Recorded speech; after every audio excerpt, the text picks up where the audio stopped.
Hello everyone, welcome back to our channel Guide Up. Today I will show you how to delete your SoundCloud account. Before deleting, you should know that if you delete your account, all data associated with your account, including the sounds that you have uploaded and the usage data associated with those sounds, will be deleted and may not be recoverable. So once you know that, let's begin the process. First, you have to sign in your account to a computer. For that, open a browser. You can use any browser. I am using Chrome here, and then click on the top of the browser on the search bar and type soundcloud.com and then search for it.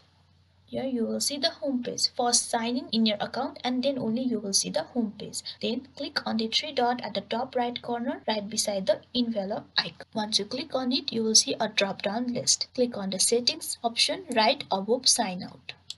Once you tap on the setting, you will see the settings page. Scroll down and you will see the delete account option. Tap on delete account.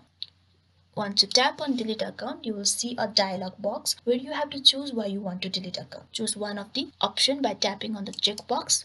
Then again tap on the checkbox at the bottom of the dialog box which says yes, I want to delete my account and all my tracks, comments and stats. Tap on the checkbox and then you will see a tick mark. Tap on the delete my account button right beside the cancel button. Once you do that, you will see a dialog box where it says that we have received your request to delete your account and it will be deleted shortly. Thank you for using SoundCloud. In this way, you can delete your account. Hope this video was helpful for you. Please don't forget to like and share the video and subscribe our channel. Thank you for watching.